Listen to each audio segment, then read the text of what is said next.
Amém, amados. Sejam todos bem-vindos a esse tempo, mais um tempo de adoração, mais um tempo de louvor, mais um tempo diante do Senhor.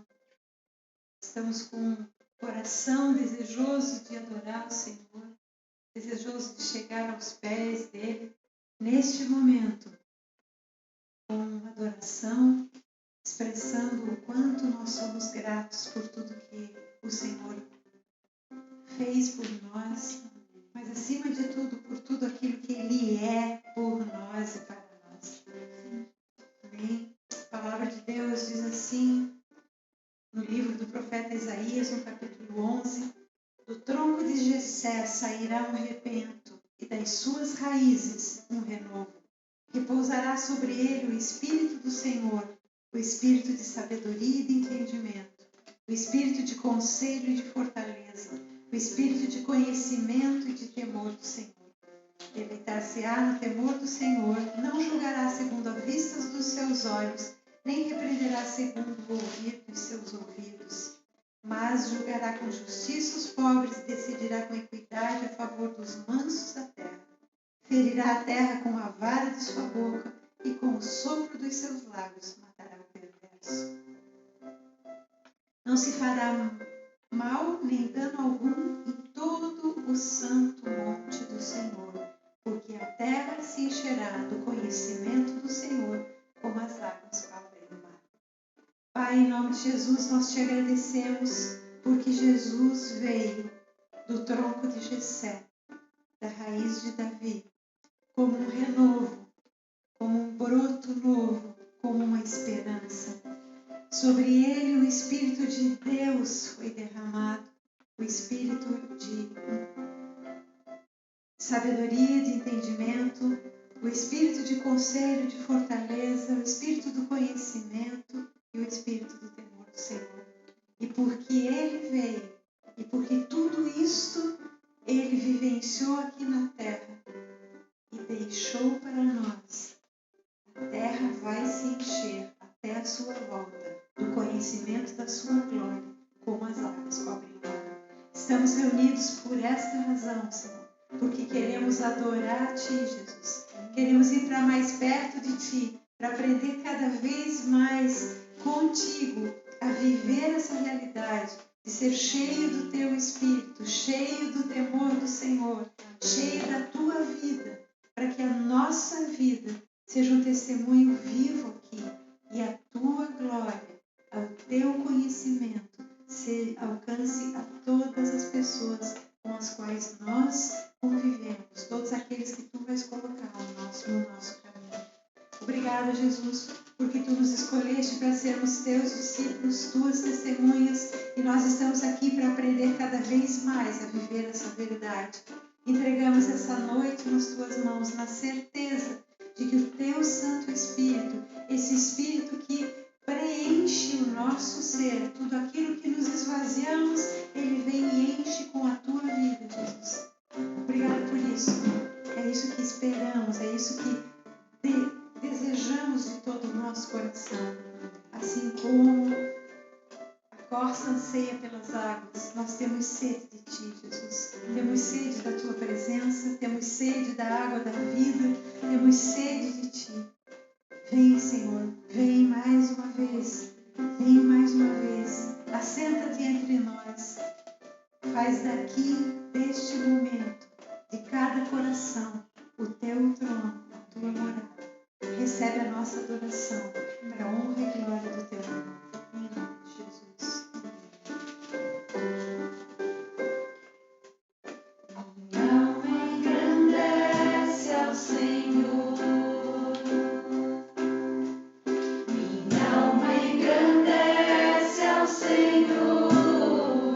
Tenho sede de Ti, tenho sede de Ti.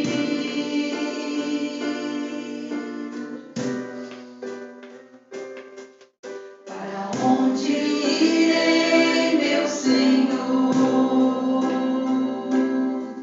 Para onde irei, meu Senhor? Teu amor me atrai.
Tenho sede de ti.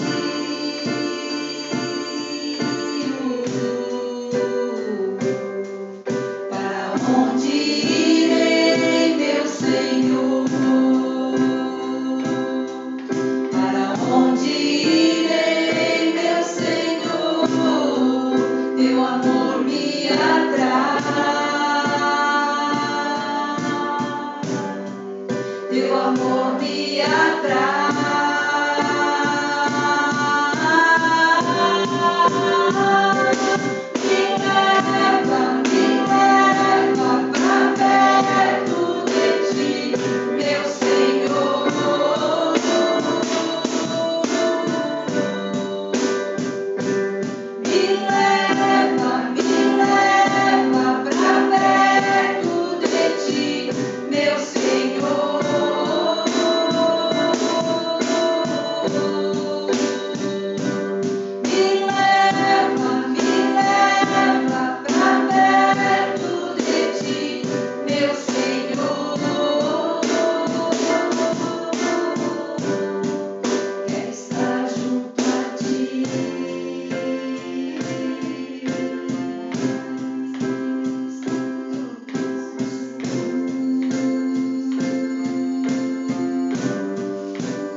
Pai, queremos estar junto a Ti, queremos estar junto, pertinho no Teu coração, Senhor.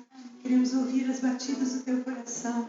Sabemos, Senhor, ó Pai, que Tu enviaste Jesus para nós. E sabemos que Jesus entre nós viveu para nos deixar um modelo.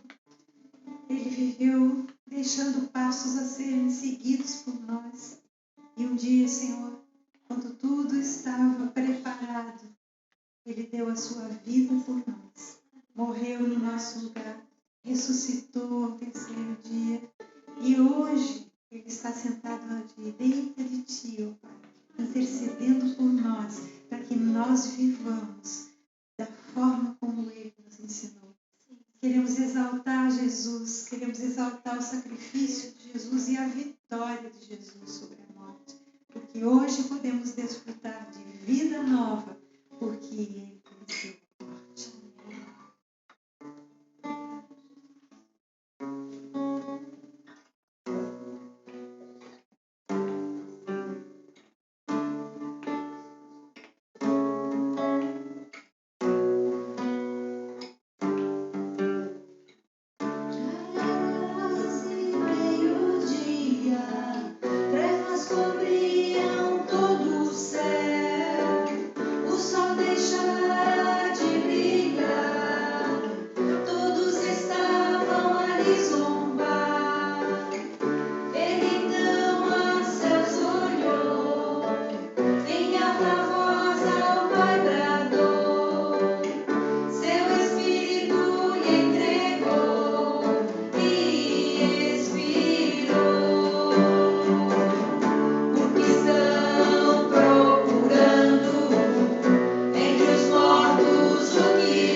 entregue na mão de pecadores, crucificado e ao terceiro dia ressuscite.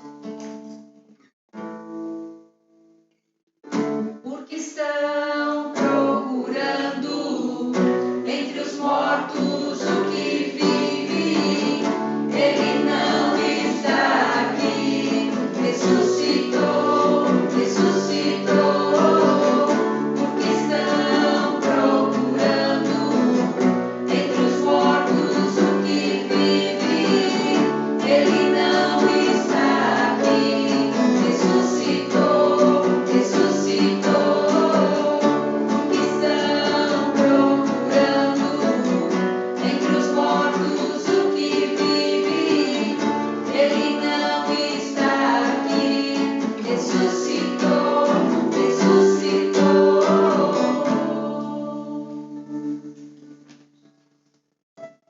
Amém, Jesus. Obrigada, Jesus.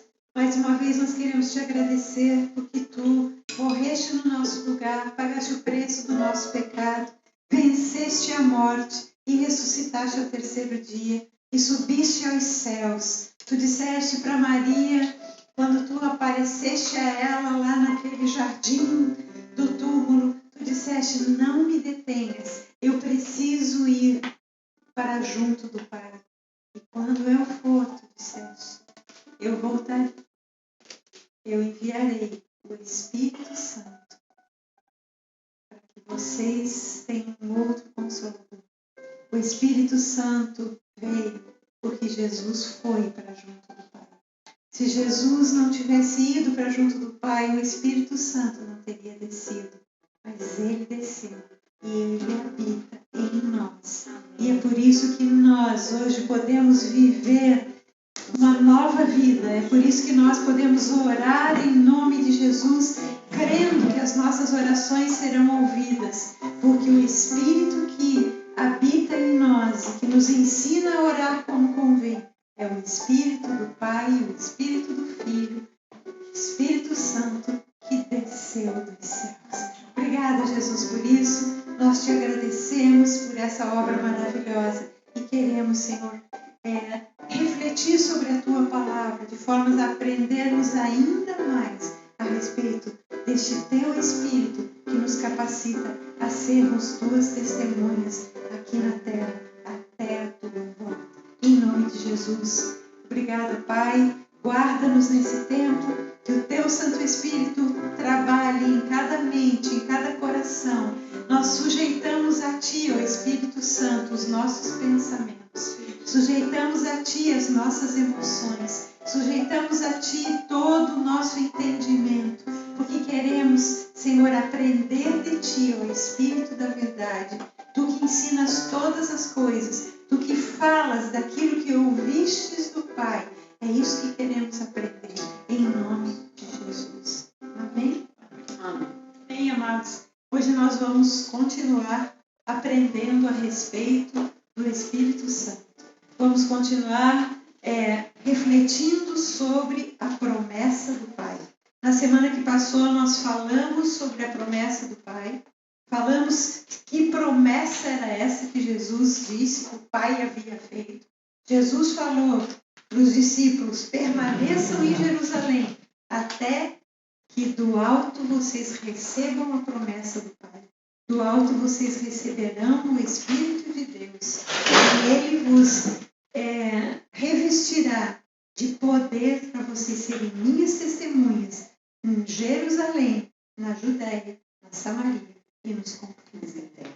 Amém? Vamos abrir a palavra de Deus no livro de Atos, no capítulo 2. Nós vamos refletir sobre essa descida do Espírito Santo, sobre o que aconteceu naquele dia e sobre o significado do dia do Pentecostes para as nossas vidas. Nós estamos agora, iniciamos o mês de maio, no dia 31 de maio, nós vamos comemorar o dia do Pentecostes. E nós queremos então até lá estar nos preparando para sempre refletir a respeito do Espírito Santo, para que algo novo aconteça nas nossas vidas, Somos a habitação do Espírito, temos o Espírito de Deus dentro de nós, senão não poderíamos sequer entender quem é Jesus e crer nele. Mas, como vimos na semana que passou, este revestimento do Espírito Santo é um batismo. E a palavra batismo, ela significa imersão. Imergir é molhar-se por inteiro. Imergir é ficar do fio de cabelo até a ponta do pé, revestidos por algo. Se é água, é molhados da cabeça aos pés. Se é Espírito, é pleno da presença do Espírito Santo em nossas vidas. Amém? E nós queremos isso, porque Jesus disse que esta seria o critério, a condição para que fôssemos testemunhas dele em todo o tempo e preparássemos o caminho para a sua segunda vinda. Amém? Então, todos lembram do que vimos na semana passada? Então, vamos continuar a partir do capítulo 2, no versículo 1. Nós vamos ler até o versículo 13. Então, Atos, capítulo 2, do versículo 1 até o 13. Ao cumprir-se o dia do Pentecostes, estavam todos reunidos no mesmo lugar. De repente veio do céu um som como de um vento impetuoso e encheu toda a casa onde estavam assentados. E apareceram distribuídas entre eles línguas como de fogo e pousou uma sobre cada um deles. Todos ficaram cheios do Espírito Santo e passaram a falar em outras línguas, segundo o Espírito lhes concedia que falassem. Ora, estavam habitando em Jerusalém judeus, homens piedosos, vindos de todas as nações debaixo do céu. Quando, pois, se fez ouvir aquela voz, afluiu a multidão que se possuiu de perplexidade, porquanto cada um os ouvia falar na sua própria língua. Estavam, pois, atônitos e admiravam-se e diziam: Vede, não são porventura galileus todos esses que aí estão falando? E como os ouvimos falar, cada um em nossa própria língua materna? Somos partos, medos, elamitas e os naturais da Mesopotâmia, Judéia, Capadócia, Ponto e Ásia, da Frígia, da Panfilha, do Egito e das regiões da Líbia, nas imediações de Cirene e romanos que aqui residem, tanto judeus como prosélitos, cretenses e arábios. Como os ouvimos falar em nossas próprias línguas as grandezas de Deus? Todos atônitos e perplexos interpelavam uns aos outros, dizendo: Que isso queres dizer? Outros, porém, zombando, diziam: Estão embriagados. Então, nós sabemos que Jesus, depois que Jesus ressuscitou, ele andou 40 dias sobre a terra. Nesses 40 dias, ele ministrou aos seus discípulos sempre sobre o reino de Deus. Conversou com os seus discípulos, restaurou aqueles que estavam com medo, assustados, desanimados, que estavam sem enxergar direito, entorpecidos, tristes. Todos esses ele restaurou e disse que esperassem por este momento onde o Espírito de Deus iria derramar-se com plenitude sobre eles. Eles ficaram então, foram para Jerusalém, estavam em Jerusalém, foram para um lugar chamado Cenáculo, um lugar alto, e lá eles se reuniram. E diz o texto que eram em número aproximado de 120 pessoas. E essas 120 pessoas ficaram por 10 dias reunidas, orando a Deus, buscando ao Senhor em oração. Não ficaram parados de braços cruzados, não ficaram distraídos, ficaram esperando a promessa em oração e em obediência às profecias. Vimos na semana que passou que eles ali lembraram que haviam profecias que falavam da substituição de Judas, que foi aquele que traiu Jesus e que se suicidou e que então não estava mais no meio deles. Eles escolheram então, orientados pelo Espírito Santo, uma pessoa para substituir Judas. E aí, depois que isso aconteceu, eles aguardavam neste lugar. E no dia do Pentecostes, aconteceu repentinamente algo. Veio um som do céu, um som como de vento. Encheu toda a casa, todo lugar onde eles estavam assentados. Apareceram distribuídas entre eles línguas como de fogo, pousou sobre cada um, e todos ficaram cheios do Espírito Santo e passaram a falar em outras línguas, segundo o Espírito lhes concedia. É interessante pensar no texto que nós vimos adiante, no capítulo do versículo 5 em diante, cita pelo menos 13 povos diferentes. E esses 13 povos eram de regiões diferentes. Aqui, com esses nomes, a gente não faz a relação com os países de hoje, mas eram povos do Egito, da Babilônia, né, da Turquia, da Síria, do Império Romano, então não só da Itália, correspondente à Itália, que hoje é Roma, mas de diversas regiões do Império Romano, e também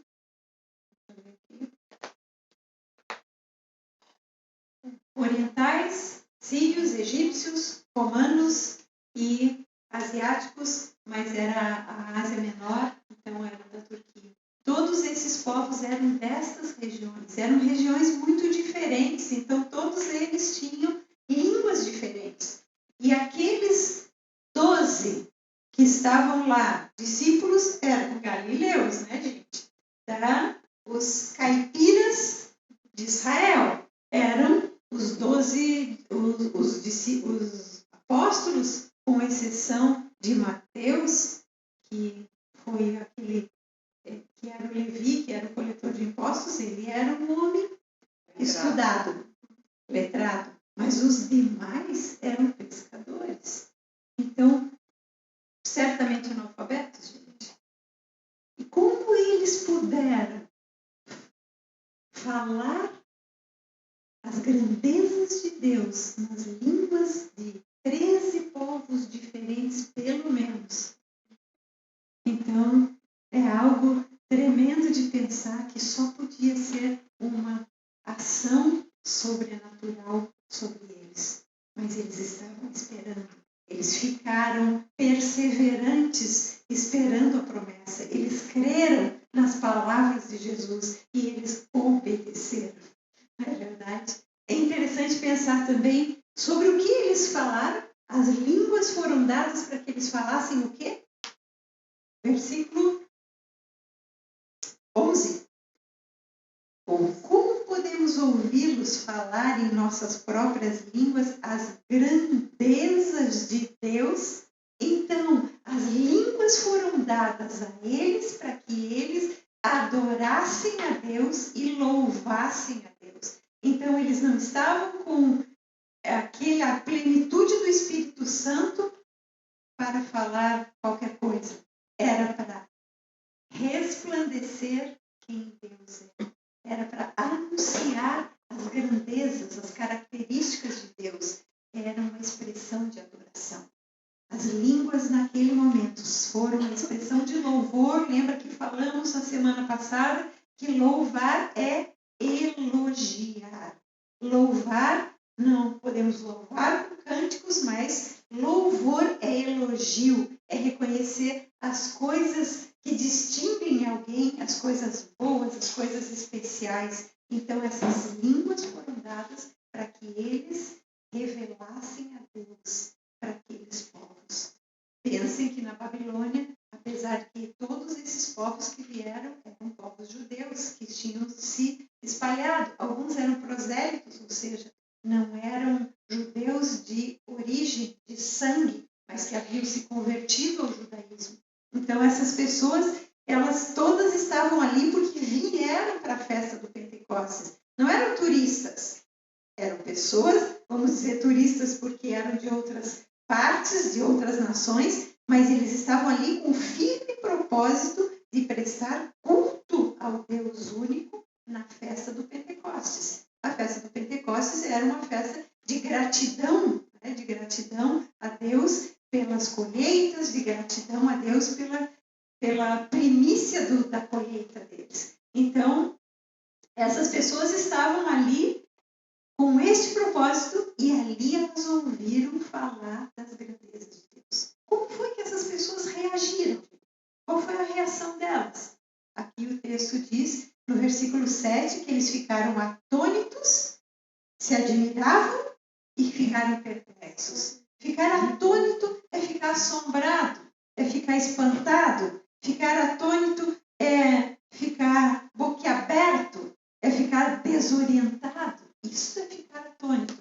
É como se, de repente, todas aquelas pessoas que estavam ali ouvindo ficassem de queixo caído, né? Por ver aquele milagre acontecendo. Muitos daqueles povos que vieram eram pessoas que conheciam, que entendiam, que liam, mais preparados do que os galileus. Mas aqui nós vemos se cumprindo algo que a palavra de Deus diz, que Deus usa as coisas loucas do mundo para envergonhar as sábias. Ele escolhe aqueles que não são para envergonhar aqueles que são. Ele mostra que o critério dele é o coração. O critério dele não é a aparência, o critério dele não é a capacidade humana, o critério de escolha dele é o coração que se rende, o coração que se dobra diante dele, o coração que se dispõe a ser trabalhado e a ser usado por ele. E perplexos são aqueles que ficam matutando, né? Sem entender, pensativos, procurando, e agora? O que é isso? O que isso quer dizer? Por isso, alguns se manifestaram dessa forma. Que loucura é essa? Que som é esse? Porque agora vocês imaginem se 120 pessoas estavam reunidas numa parte alta de uma casa e lá começaram todos a falar ao mesmo tempo, declarando as grandezas de Deus, cada um numa língua diferente. Imagina que barulheira. Vamos nos imaginar num lugar como esse. O que a gente ia pensar? Como é que nós iríamos reagir? Aí alguns se maravilhavam, mas outros zombavam. Alguns chegaram a dizer, estão embriagados, pensando que eles já estavam, talvez, bebendo um vinho novo que ainda não estava amadurecido da colheita. As colheitas das uvas eram no mês de agosto, Pentecostes é no mês de abril, então não tinha dado tempo de preparar o vinho, do vinho envelhecer, e o vinho novo a própria palavra diz que o vinho novo é alvoroçador. O vinho que não está curtido, ele pega mais rápido, não é verdade? Quem bebe vinho pode saber que toma um cálice de um vinho novo, que não é um vinho envelhecido. Aquilo faz com que a pessoa fique embriagada muito mais rápido do que um vinho que está envelhecido. Então, isso eles pensaram daquelas pessoas. E aí, naquele momento que começou essa agitação com todas essas perguntas, o apóstolo Pedro se levanta e vai fazer o seu primeiro discurso, a sua primeira pregação. Até aqui ele nunca havia falado, muito menos para uma quantidade de pessoas como certamente elas aqui estavam, naquelas imediações. Então, o versículo 14 diz assim, que Pedro se levantou com os outros 11 e, erguendo a voz, advertiu, chamou atenção, disse, olha, prestem atenção aqui, prestem atenção naquilo que eu vou dizer para vocês.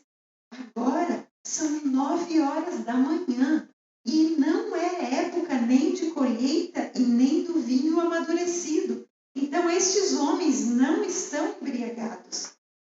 O que está acontecendo aqui, versículo 16, é o que foi dito por intermédio do profeta Joel. Então, o apóstolo Pedro reconhece que aquele derramar do Espírito Santo, trazendo esse efeito sobrenatural sobre aquelas vidas, era o cumprimento da promessa dada, da profecia dada através do profeta Joel, que era a promessa do Pai que Jesus havia citado para eles. E aí, a partir do versículo 17, Pedro recita para eles a texto do profeta Joel. Interessante porque o Pedro não tinha uma Bíblia, né? Pedro não tinha uma Bíblia escrita, certamente não sabia ler, mas o texto bíblico estava gravado na sua mente, no seu coração, e o Espírito fez com que ele declarasse para todas aquelas pessoas. O que ele falou acontecerá nos últimos dias, diz o Senhor, que derramarei do meu Espírito sobre toda a carne. Vossos filhos e vossas filhas profetizarão, vossos jovens terão visões e sonharão vossos velhos, até sobre os meus servos e sobre as minhas servas derramarei do meu Espírito naqueles dias e profetizarão.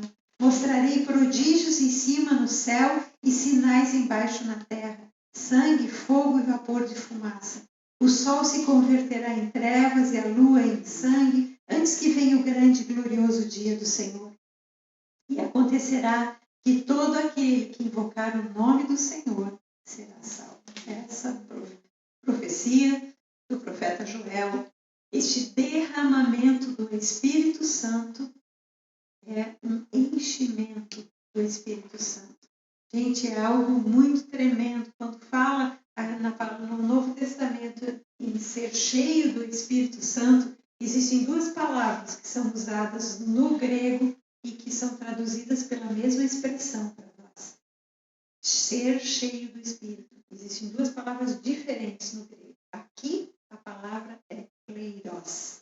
Kleiros significa por inteiro, um banho, significa algo por inteiro. E existe a palavra pimplein, que aí são porções. Então, kleiros e pimplein são duas palavras que são traduzidas para nós pelo mesmo sentido, né? Pela mesma palavra no português, mas no grego ela tem são palavras diferentes que mostram experiências diferentes. Na medida em que a gente for estudando, nós vamos ver, porque aí nós podemos diferenciar entre o que é fruto do Espírito e o que é dom espiritual.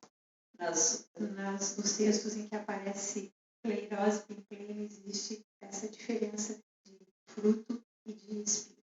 Então, quando o apóstolo Pedro fala isso, aquele povo que era, então, judeu, independente de onde eles vieram, eles conheciam as profecias. Porque nós já falamos aqui também que os judeus, desde criança, eles estudam as Escrituras. Então, aquilo é inculcado na mente deles e no coração.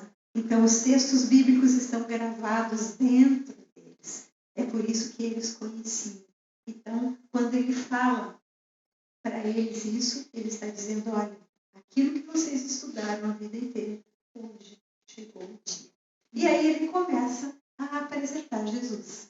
Versículo 22 diz assim, varões israelitas, atendei a estas palavras. E aqui ele começa a falar do Senhor que veio trazer a salvação. E é interessante, prestem atenção, que o que ele fala a respeito de Jesus, ele é aquilo que nós estudamos como querigmas, é a vida e a obra de Jesus Cristo. Vamos lá. Varões israelitas, atendei a essas palavras. Jesus, o Nazareno, varão aprovado por Deus diante de vós, com milagres, prodígios e sinais, os quais o próprio Deus realizou por intermédio dele entre vós, como vós mesmos sabeis, sendo este entregue pelo determinado desígnio e presciência de Deus, vós o matastes, crucificando-o por mãos de iníquos. Então aqui ele já fala, Jesus, aquele homem de Nazaré, que vocês conheceram como alguém que veio de uma família de Nazaré, mas ele foi aprovado por Deus, porque Deus fez através dele milagres, prodígios e sinais. E vocês sabem disso. E vocês, mesmo sabendo disso, sabem também que ele foi entregue no tempo de Deus para ser morto por mãos de iníquos. Só que ele não ficou morto. Então aqui ele está narrando a vida e a obra de Jesus Cristo. Ele diz, ele não pode ficar retido pelos grilhões da morte, porque Deus o ressuscitou, porque a morte não tinha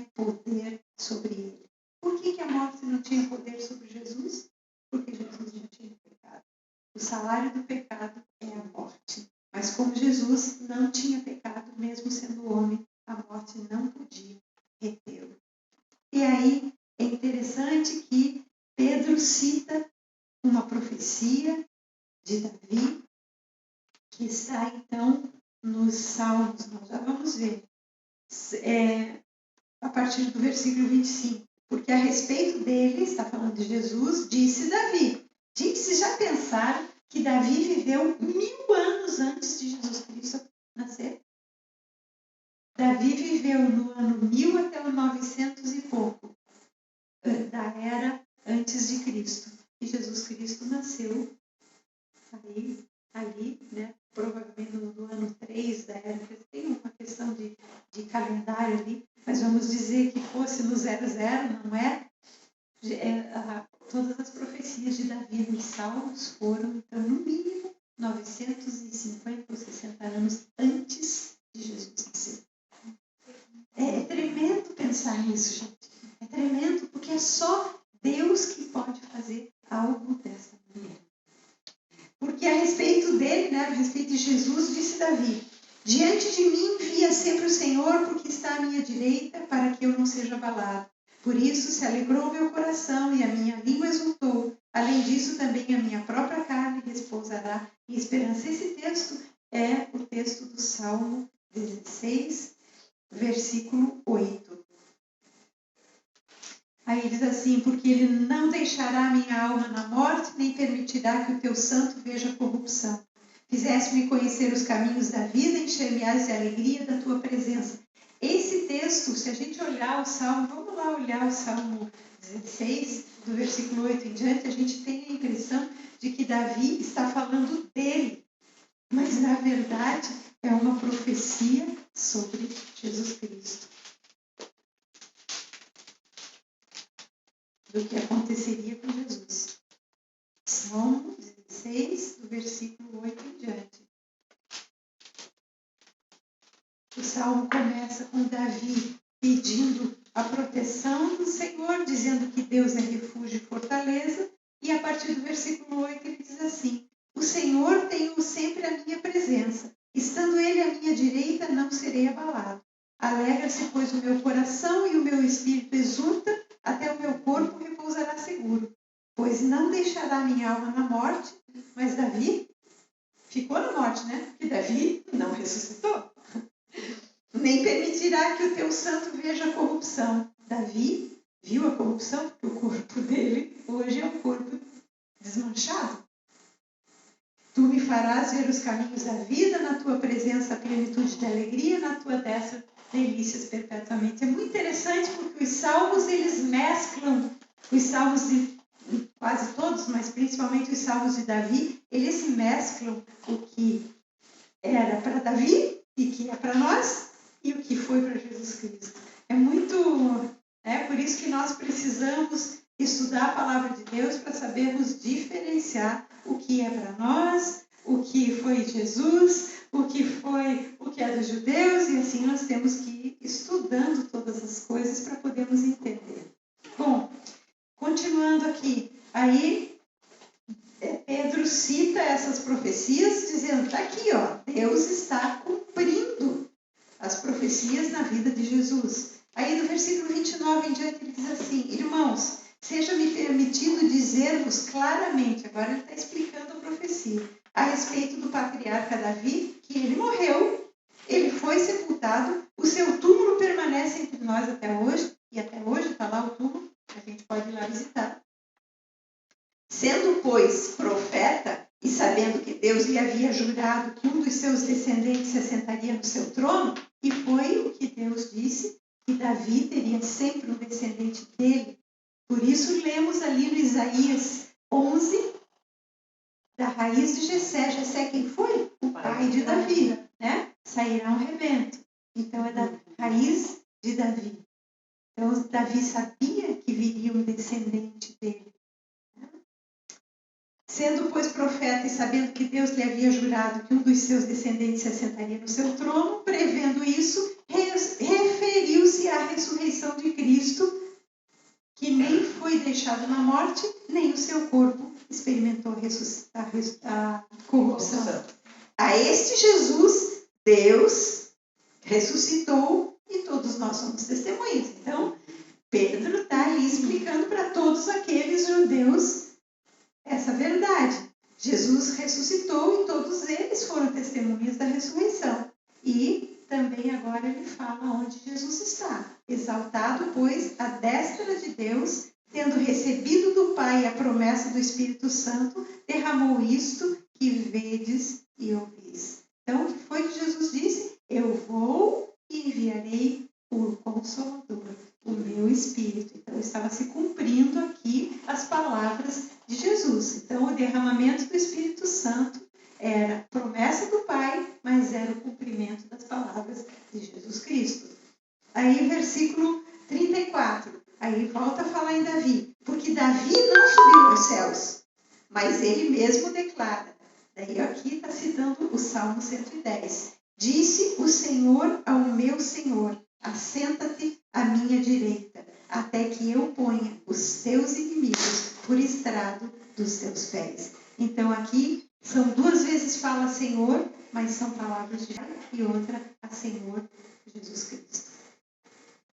Até que eu ponha os teus inimigos por estrado dos teus pés. E o que foi hoje? Os inimigos estão debaixo dos pés de Jesus, porque Jesus está à direita do Pai, sentado no trono de graça. E aí ele termina esse discurso dizendo: esteja, pois, absolutamente certa, pois toda a casa de Israel, que a este Jesus que vocês crucificaram, Deus o fez Senhor e Cristo. Amém, gente? Agora vamos pensar na palavra aqui, Senhor. Essa palavra Senhor é a palavra grega Kyrios. Kyrios significa, não é o Senhor, é Deus único, não é o Adonai, não é o Yahvé, é Kyrios. E Kyrios significa aquele que governa, a autoridade máxima. Kyrios era a palavra usada para os imperadores, para designar não o imperador, mas uma autoridade do mesmo nível de imperador. Então Jesus é interessante que aqui Pedro diz, Jesus veio para ser Senhor. Então, gente, quando nós falamos de Salvador, é claro que Jesus veio para salvar-nos dos nossos pecados, mas a salvação não é o propósito final. A salvação é um meio para que Jesus seja Senhor das nossas vidas. Conseguem entender isso? Eu sei que existem muitas linhas que ensinam o que importa é a salvação. Não, a salvação, sem dúvida, sem salvação, Jesus não se torna nosso Senhor, porque aí nós não entregamos a vida para Ele, não recebemos o perdão dos pecados, se não entendemos o que é a salvação. Mas a salvação é um meio para que Ele seja o Senhor. Porque não tem como Jesus ser Senhor de alguém que não é salvo. Porque quem não reconhece que Jesus pagou o preço do seu pecado, não se entrega na mão dele como Senhor. Então, entende que a salvação é um meio e não um fim.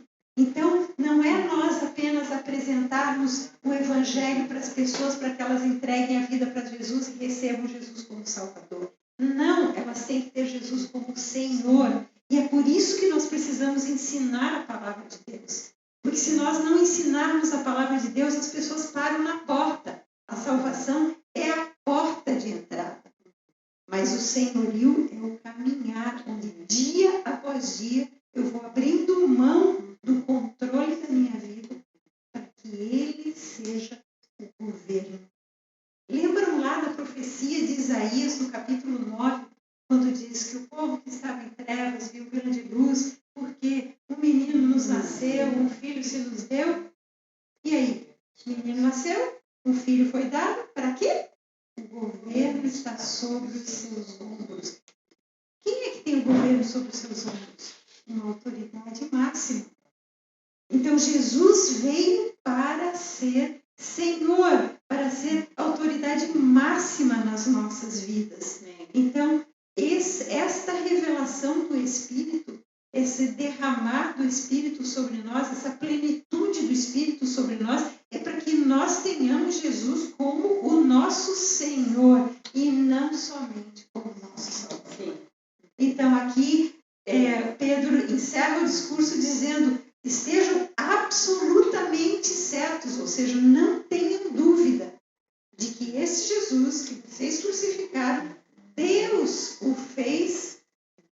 governo está sobre ele. E o seu governo não terá fim. É isso que diz a profecia de Isaías 9, no versículo 7. Depois que fala do nome dele, de maravilhoso conselheiro, de Deus forte, de Pai da eternidade, de príncipe da paz. E o seu governo não terá fim. E aí, e o que significa Cristo? Cristo significa ungido. Então, o Espírito de Deus está sobre mim, porque o Senhor, a profecia de Isaías também, no capítulo 61, o Espírito de Deus está sobre mim, porque o Senhor me ungiu. Para quê? Para pregar as boas novas aos quebrantados de coração, para ir para os cativos, para ir para os que precisam de libertação, para ir sobre os que estão com tristeza, para ir os que estão de luto. Então, ele foi ungido. E se Cristo significa ungido. Cristo e Messias são a mesma palavra. Messias em hebraico, Cristo em grego. Mas aqui ele fala, ele foi ungido para ser um libertador.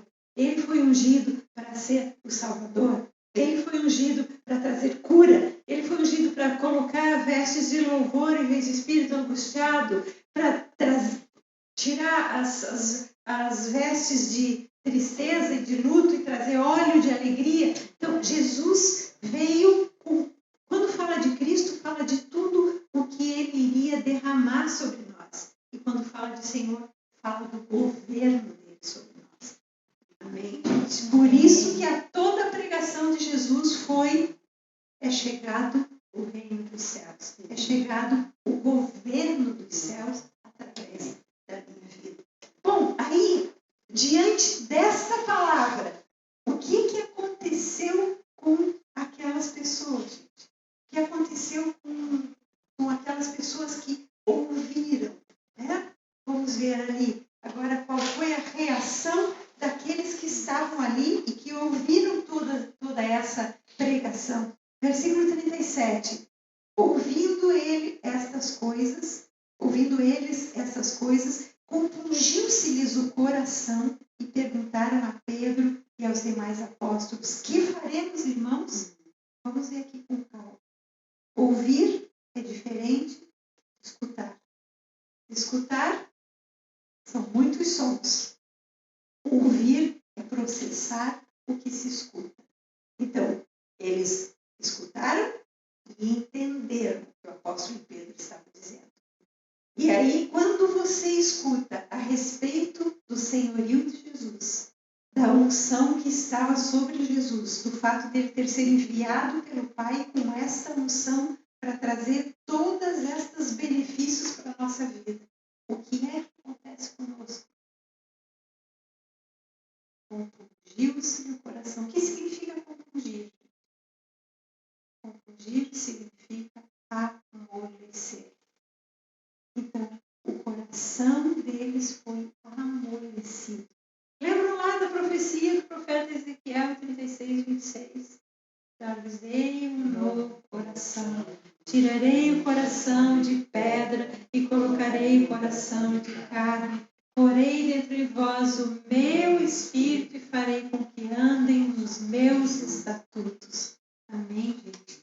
Então, neste momento, quando o apóstolo Pedro apresentou Jesus como Senhor, como Messias, como Cristo, como ungido de Deus, o que é que aconteceu nos corações? Aquilo que o profeta Ezequiel profetizou. O coração foi quebrantado.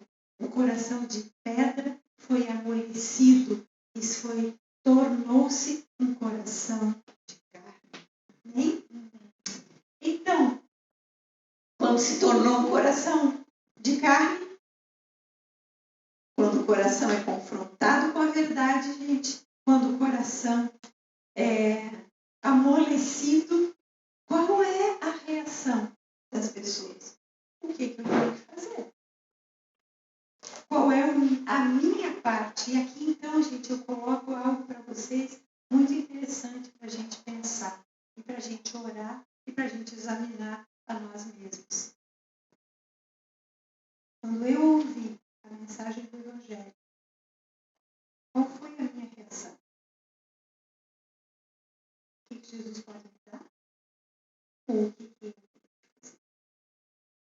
Nós estamos acostumados a ouvir uma pregação de venha para Jesus que ele vai mudar a sua vida. Venha para Jesus que ele vai sarar a tua enfermidade.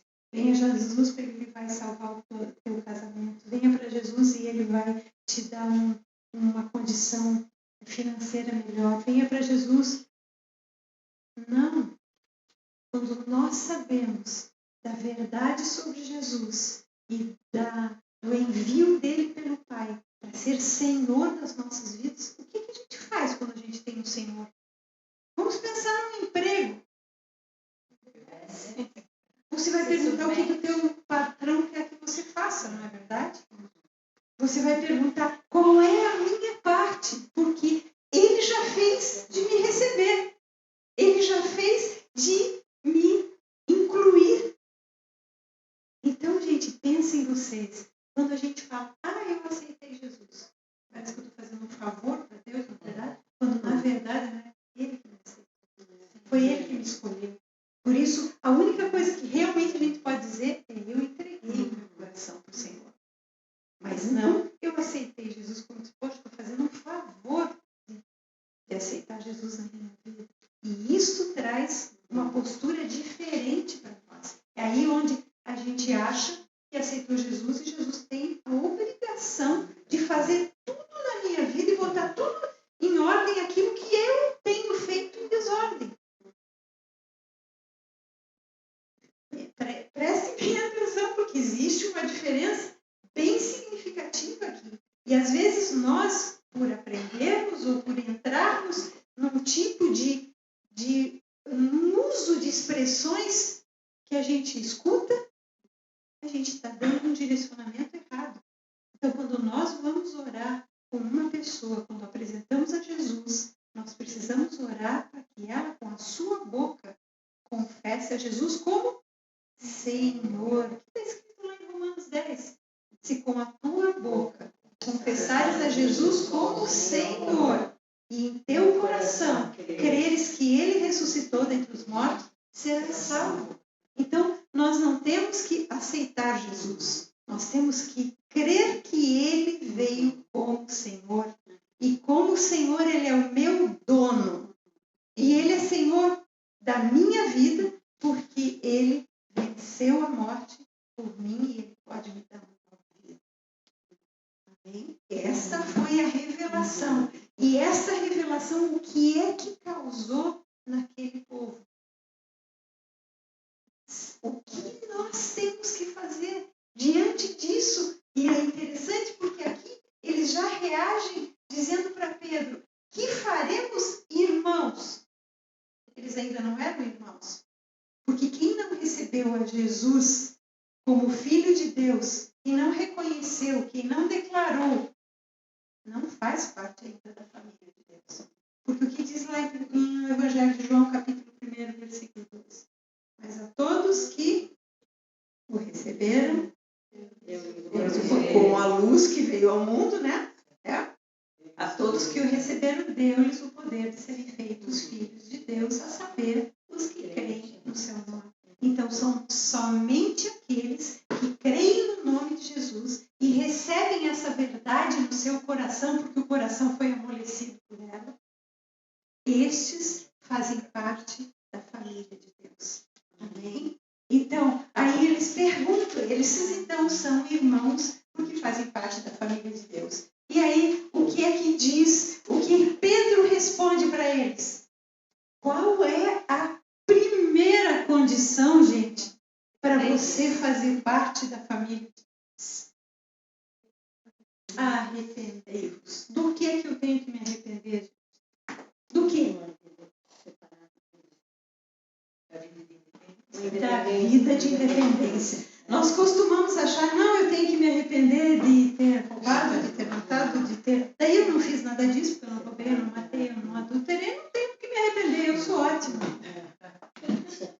Mas, na verdade, nós nascemos em pecado.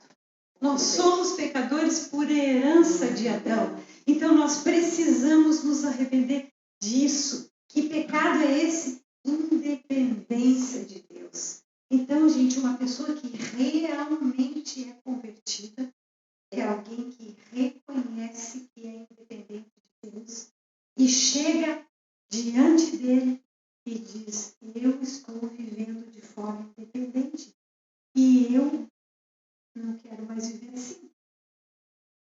Aí, quando a pessoa chega com este coração de arrependimento, com esse coração primeiro de reconhecimento, porque quem não reconhece o pecado não se arrepende. Qual é a característica de quem não reconhece o pecado? Como que eu sei que eu não reconheço o meu pecado? Qual vai ser a minha atitude diante de uma coisa errada que eu faço, mas que eu não reconheço como pecado? Eu vou dar justificativas. Pode ter certeza de que todo aquele que se justifica não está. Ah, mas eu fiz por que isso? Ah, porque o fulano me provocou. Ah, porque eu não perdoo porque foi a pessoa que me ofendeu. Eu não ajudo porque a pessoa não merece ser ajudada. Ou porque ela me fez isso, então eu tenho motivos para ter raiva, para ter rancor, para ter ressentimento, e daí eu não reconheço como pecado. Porque eu sou a vítima. Sempre que a pessoa se coloca no lugar de vítima, ela não reconhece o seu pecado. Não que às vezes a gente não seja vítima. Mas isso é o pecado. É o Éden. O que aconteceu no Éden? Foi a mulher que tu me deste. Deus já envolveu Deus ali no negócio, né? Dizendo, tu tens uma parcela de culpa, porque me deste uma mulher que me levou para o pecado. Quando, na verdade, Deus deu a liberdade de escolha para Adão e Eva. Deus não queria marionetes. Deus queria pessoas semelhantes a Ele, com capacidade de decisão. E hoje, infelizmente, hoje a gente vive isso, né? Infelizmente é o tempo, é essa época de pós-modernidade, nós vivemos dessa maneira, sempre justificando. Apesar de todos os benefícios que a gente pode ter, e eu nem posso falar isso assim, de uma forma de... posso mencionar aqui, nós podemos ser ajudados, seja por um psicólogo, por exemplo, mas nós temos que ter cuidado, porque hoje existe toda uma orientação para justificar. Não, mas esse é o temperamento dele, ele explodiu, ele tratou mal, ele bateu na mulher, porque é esse temperamento dele explosivo, ela provocou. Então, nós temos essa tendência de justificar os nossos erros, de justificar os nossos pecados, né? E aí, então, nós não chegamos ao arrependimento. Então, em primeiro lugar, o que nós precisamos fazer? Reconhecer o nosso pecado. Quem é que nos traz o reconhecimento do pecado? O Espírito Santo. Então, quando nós ouvimos falar do nosso Senhor, de Jesus como o Quírios, o dono, o governante, aquele que está acima de todas as coisas, quando nós ouvimos isso, nós temos o Espírito de Deus. Ele disse, que nós seríamos vivificados pelo Espírito dele, Senão a gente não poderia nem reconhecer Jesus, nós não podemos chamar Jesus de Senhor, senão pelo Espírito de Deus, o apóstolo João escreve. Então, quando o Espírito toca no nosso coração, ele nos convence do pecado. O apóstolo João diz, Jesus diz através de João, e eu vou, mas eu enviarei o Espírito Santo, e ele fará o quê? Ele vos convencerá do pecado, da justiça e do juízo. Então, o Espírito Santo nos convence do nosso pecado. Ele não acusa. Por isso que a gente não precisa se defender arranjando justificativas. Ele convence do pecado. Então, quando nós temos reconhecimento realmente de que pecamos, nós não vamos procurar desculpas e nem justiça própria se justificando. Porque ele vem e ele coloca no nosso coração não como acusação. O único na Bíblia que nos acusa é Satanás. A palavra de Deus diz isso,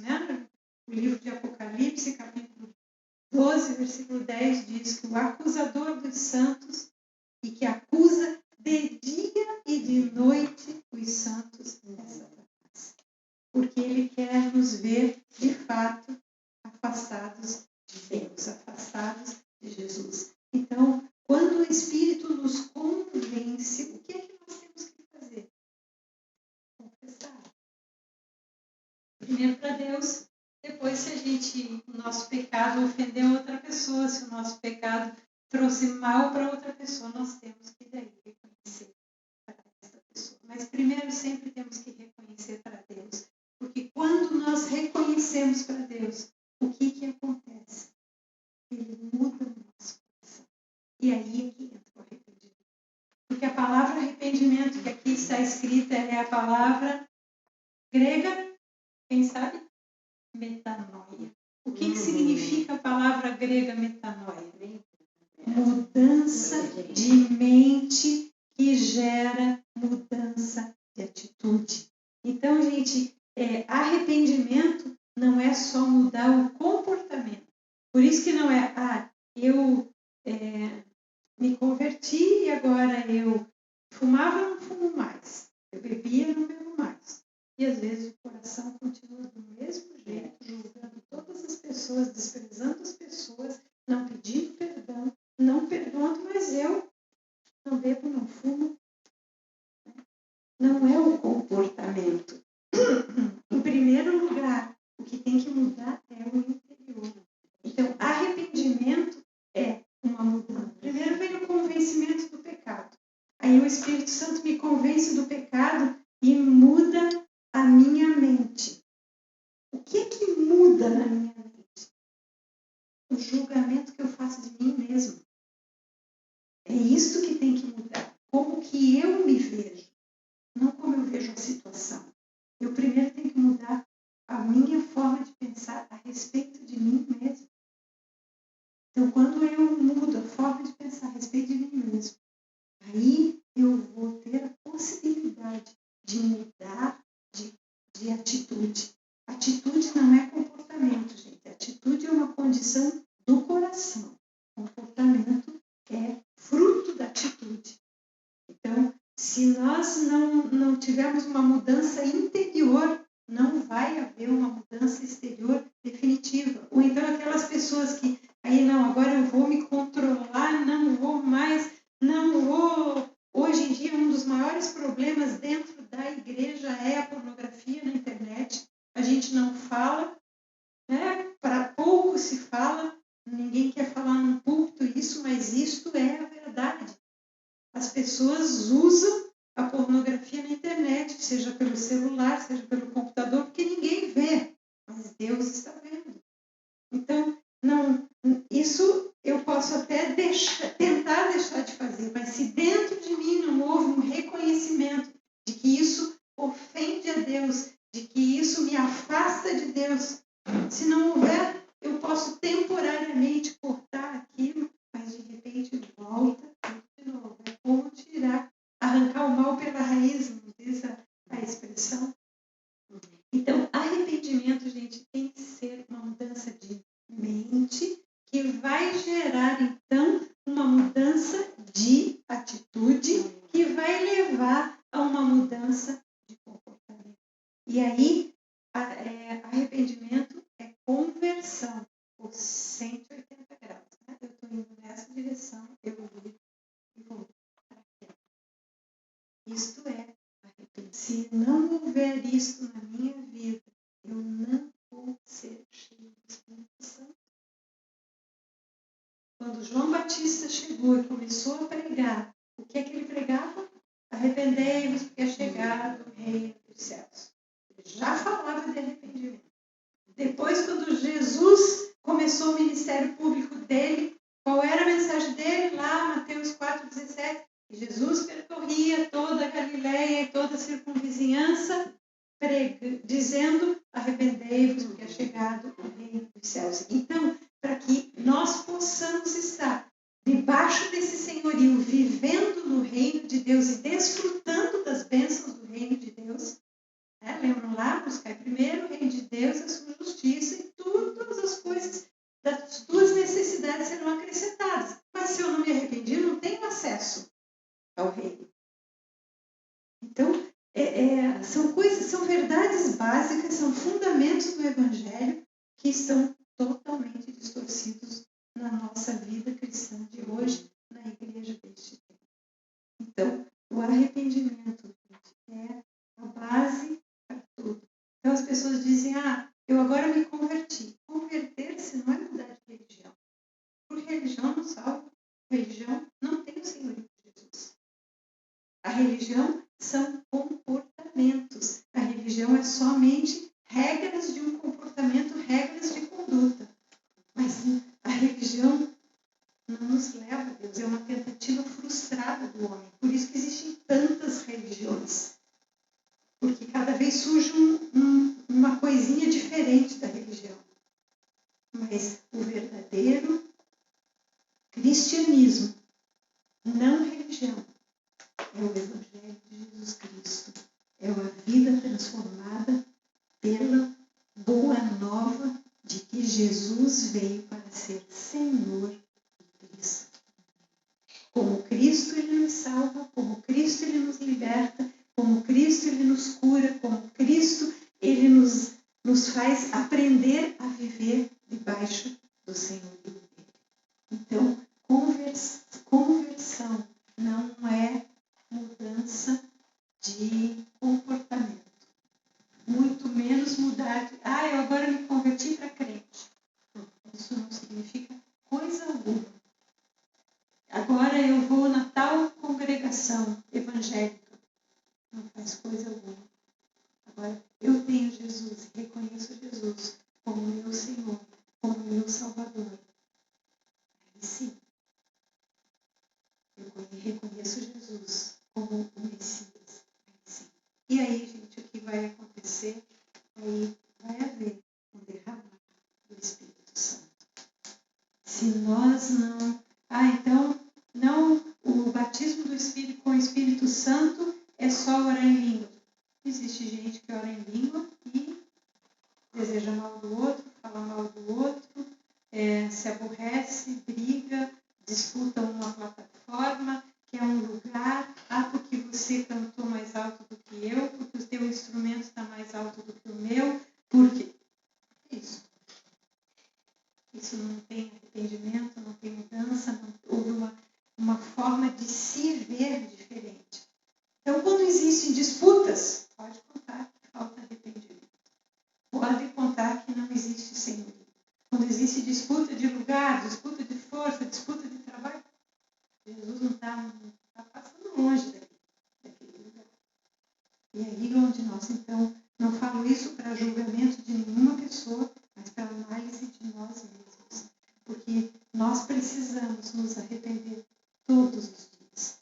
O arrependimento não é só naquele momento em que nós tivemos a primeira mudança na nossa vida. Pensem sempre que a primeira mudança é só a porta de entrada. É só aquele momento que mas nós temos um caminho e neste caminho nós precisamos estar constantemente sendo transformados. Gente, a verdadeira conversão aponta para um aspecto de reconciliação com o Pai. Porque o que foi que aconteceu com Adão e Eva? Eles perderam a conexão com o Pai. E nós herdamos isso, esse vazio existencial, esse vazio de um Pai, esse vazio de uma família celestial. E a conversão é Jesus nos levando para este lugar. Então, ninguém pode dizer que conhece o Pai sem o Filho e ninguém pode dizer que conhece o Filho sem o Pai. Nós sempre vamos precisar ter este relacionamento com o Pai através do Filho. Jesus veio para reconciliar-nos com o Pai. E isto é a conversão na nossa vida. E quando nós somos reconciliados, então, com o Pai, o que mais acontece? Nós nos tornamos ministros de reconciliação. E aí, não vai ser difícil testemunhar. Não vai ser difícil pregar o Evangelho. Porque se nós temos uma reconciliação com o Pai, nós queremos levar isso para que outras pessoas também tenham uma reconciliação com o Pai.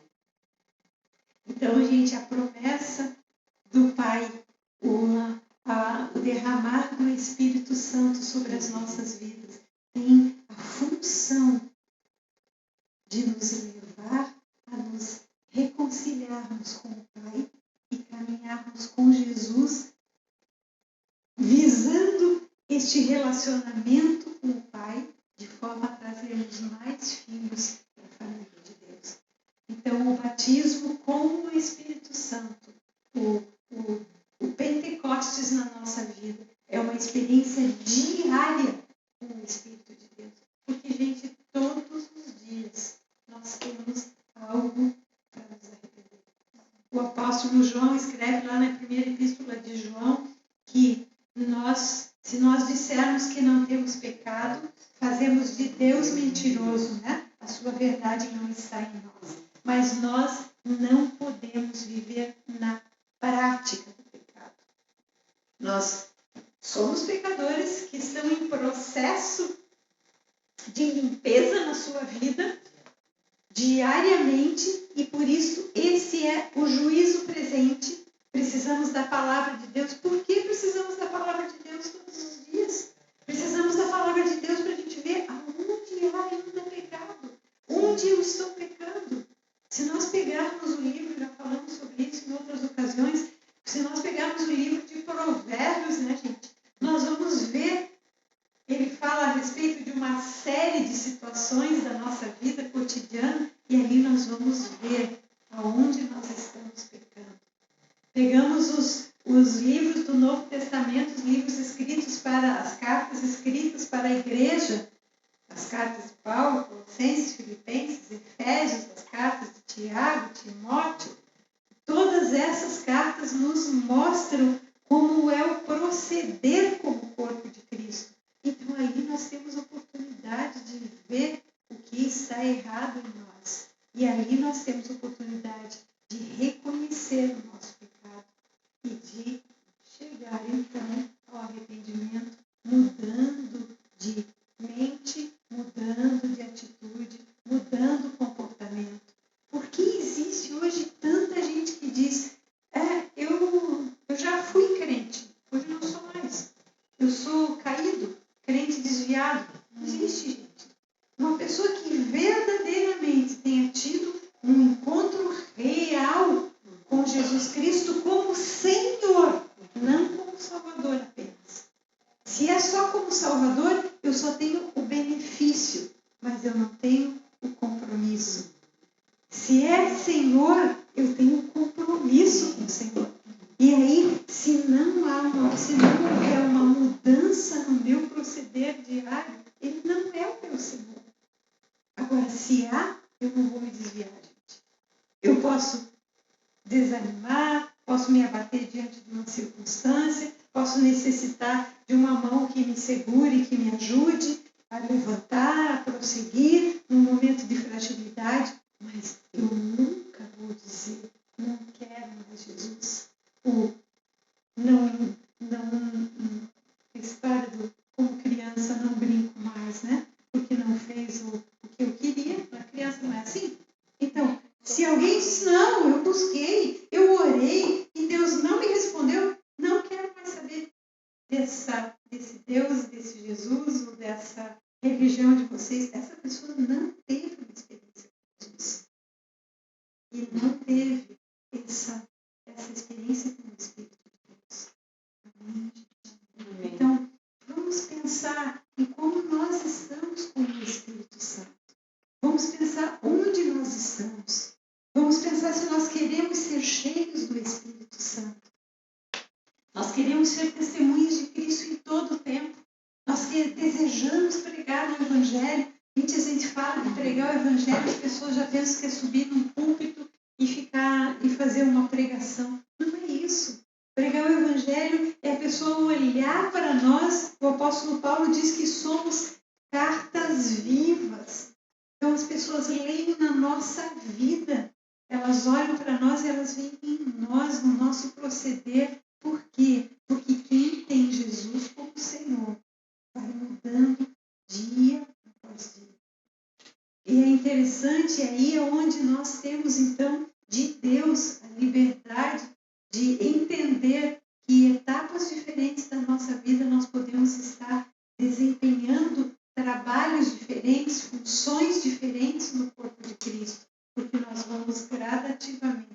sendo mais parecidos com Ele e ocupando, então, lugares nessa caminhada diferentes de transmissão do Evangelho. É como um filho, enquanto criança, ele participa da família de uma forma, quando jovem de outra, quando adulto de outra. Assim somos nós na nossa caminhada com o Senhor. Então, o que nós queremos? Queremos, de fato, uma experiência com o Espírito Santo? Quantas pessoas oram? O apóstolo Paulo nos ensina a orar por dons espirituais e pedir, mas dons são para serviço. Se eu não tenho Jesus como Senhor, eu vou servir a quem? Vou servir o meu ego? Ou vou servir uma instituição? Por isso, neste tempo que nós estamos vivendo agora, eu estou entendendo, e não só eu, como muitos outros irmãos, que Deus está nos dando uma oportunidade de vivermos verdadeiramente como igreja. A igreja é o dia a dia, a igreja é dentro da minha casa, a igreja é no meu relacionamento com o meu marido, com os meus filhos, com a minha família. Em primeiro lugar, a minha casa tem que ser a igreja. O meu lar tem que ter um altar de adoração, tem que ser um lugar de oração. Aí, quando eu saio deste lugar e me reúno com outros, eu tenho que dar. Agora, se eu não vivo isso dentro da minha casa e eu vou buscar lá para trazer para dentro da minha casa, eu vou escolher. Não, aquele lá não gostei muito bem. Aqui talvez. Não, esse está mais interessante. Aí vira isso que nós estamos vendo hoje, que parece que é um cardápio, né? Parece, não, hoje eu quero só escutar sobre isso, amanhã só sobre aquilo, agora não, esse aqui tem o louvor mais bonito, aquele louvor menos bonito, aquele lá é mais adoração, aquele é mais agitação. É isso, gente. Isso não é o Evangelho. Isso são costumes evangélicos, mas não o Evangelho de Jesus Cristo. O Evangelho de Jesus Cristo vivido na intimidade, quando a gente se reúne, a gente tem que dar, a gente tem que partilhar. Por isso o apóstolo Paulo escreve na carta aos Romanos: quantos vos reunis?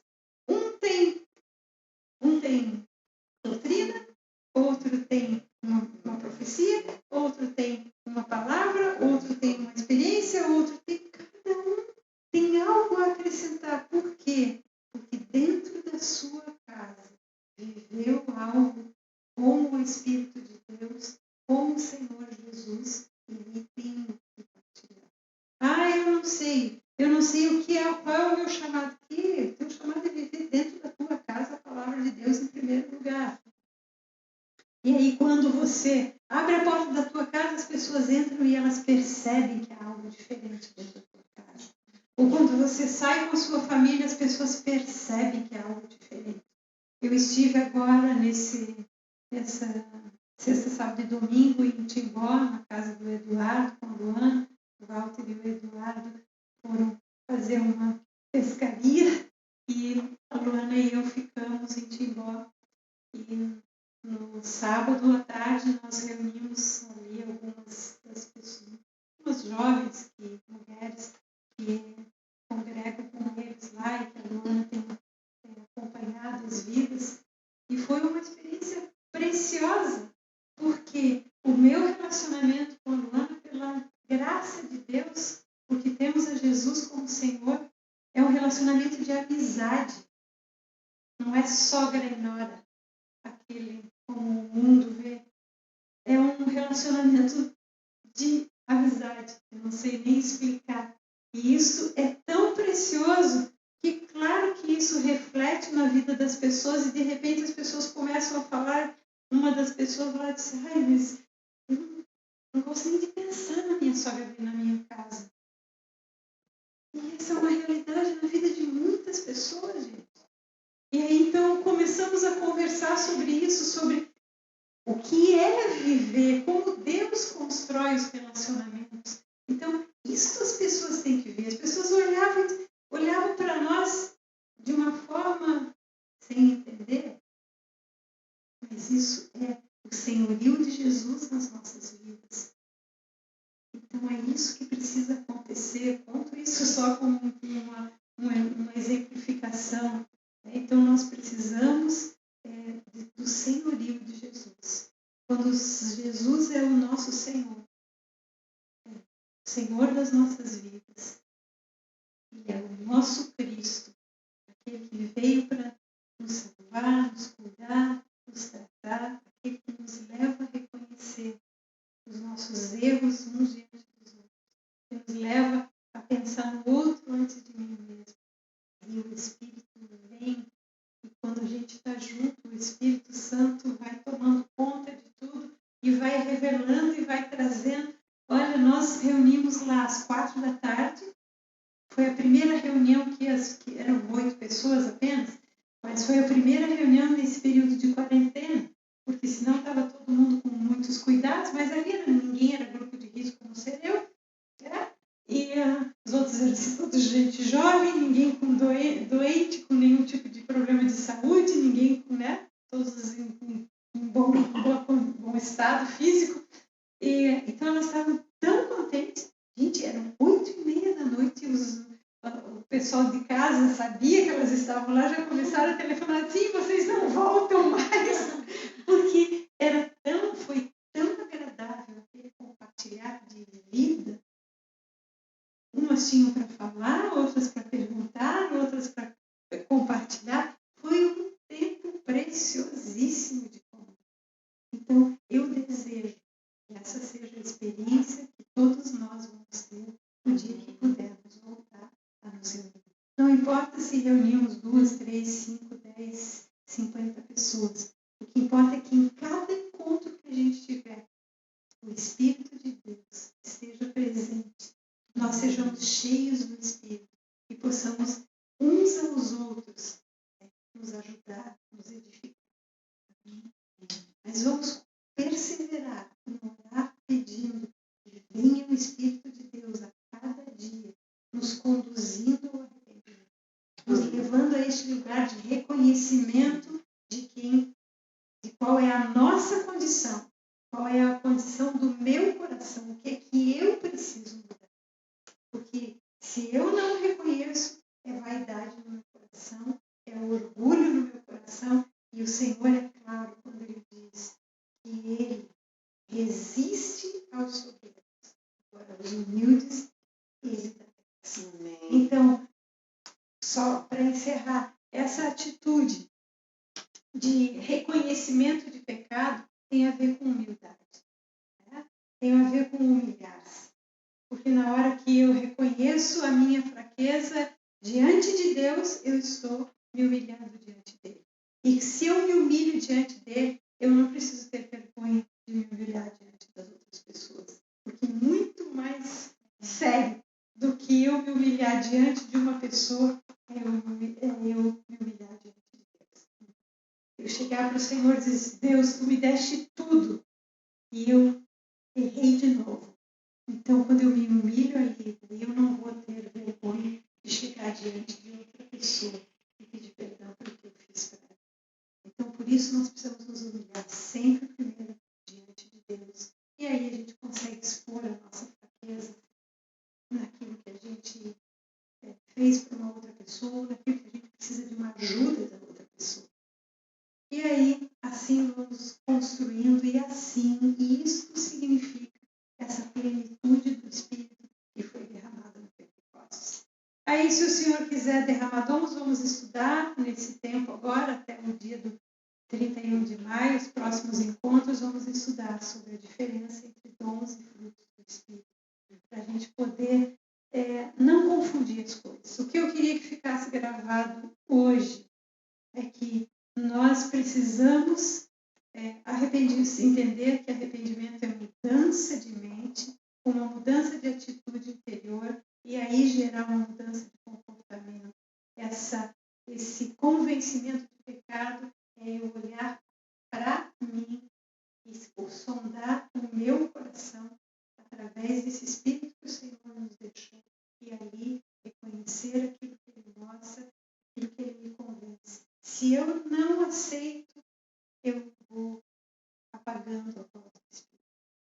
Como diz o apóstolo Paulo, lá em Tessalonicenses, não apagueis a voz do Espírito. Nós podemos apagar a voz do Espírito quando ele fala e a gente rejeita, depois nós não vamos vamos perdendo a nossa audição espiritual e aí é onde vamos persistir no erro, persistir no pecado e não vamos então ter plenitude do Espírito em nós e aí não vamos ser influência nenhuma e nem poder testemunhar. Mas não é isso que queremos, na verdade. Se o Evangelho chegou até nós, o mínimo que nós podemos fazer é levar o Evangelho para outras pessoas, começando dentro da nossa casa, da nossa família, do nosso círculo de relacionamentos e depois até os confins da terra. Amém? Vamos orar então? Vamos pedir, vamos desejar. Gente, eles desejavam o Espírito de Deus. O que aconteceu ali no final de Atos, quando então, do Atos, depois que eles se arrependem, Jesus diz assim, Pedro diz assim para eles, a promessa é para todos, é para os filhos de vocês, para aqueles que estão longe, para todos aqueles que o Senhor ainda vai chamar. E aí, o versículo 40, que todo mundo pula, diz assim, com muitas outras palavras, ele deu testemunho e exortava-os, dizendo, salvai-vos dessa geração perversa. Palavras duras, gente. Arrependimento, conversão e salvem-se dessa geração perversa. Não se amoldem ao mundo. Não se amoldem ao que o mundo está pregando. Não se amoldem a isso. Salvem-se dessa geração perversa.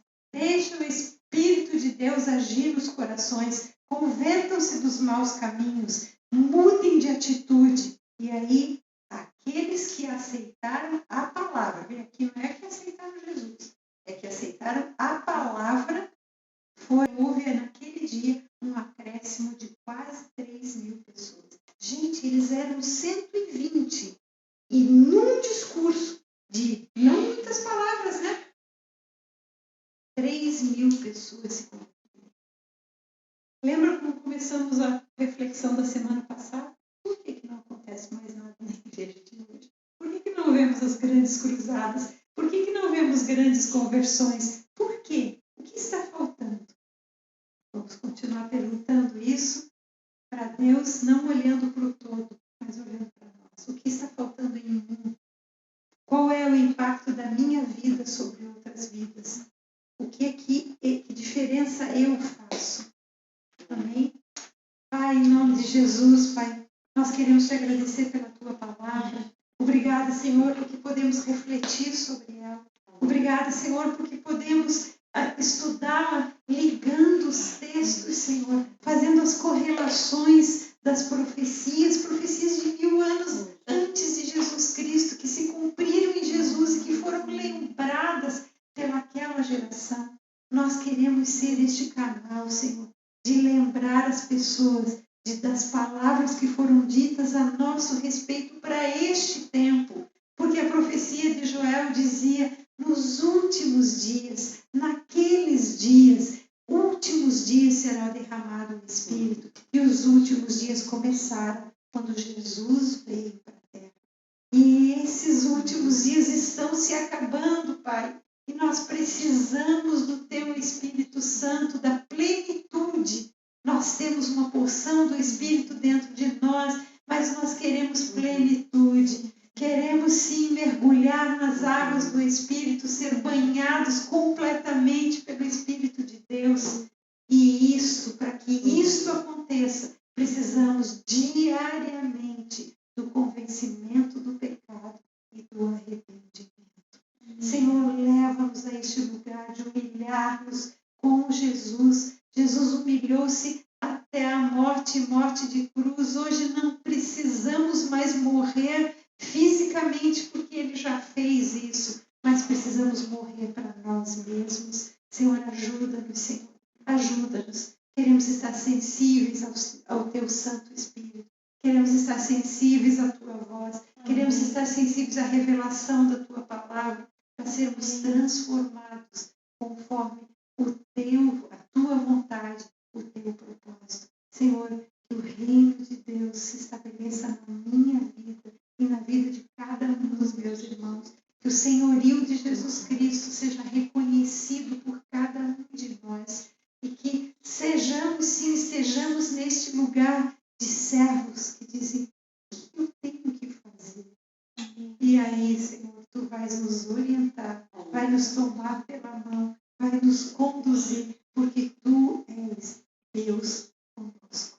Tu não és o carrasco, Tu não nos condena, Tu és aquele, Senhor, Deus de amor, que nos toma pela mão e nos guia, nos corrige sim, nos disciplina sim, mas por amor de nós. Obrigada, Senhor. Louvamos a Ti de todo o nosso coração. Entregamos, Senhor, este tempo nas Tuas mãos. Ajuda-nos, Senhor, a fazer da nossa casa, do nosso lar, um altar para Ti, Senhor. Um lugar de adoração, um lugar de oração, um lugar de reflexão da Tua palavra, um lugar de arrependimento diário, de mudança de atitude diária, por amor de Ti, para servir a Ti e ser cada vez mais dirigido pelo Teu Santo Espírito, cheio do Espírito de vida, do Espírito da verdade, do Espírito da graça. Desde já nós Te agradecemos, Senhor, Te agradeço por este tempo, por podermos transmitir essa palavra em cada casa, em cada pessoa que ouvir, Senhor, cada pessoa que refletir, cada pessoa que assistir este vídeo, Senhor, que possa ser impactada pela Tua palavra, que possa dobrar-se seus joelhos e dizer: eu quero, Espírito Santo, vem, me leva para mais perto do Senhor, me leva para mais perto da verdade, me leva para mais perto do Pai, em nome de Jesus. Amém? Então, louvado seja o Senhor, uma boa semana para todos, que a graça de Deus, a graça de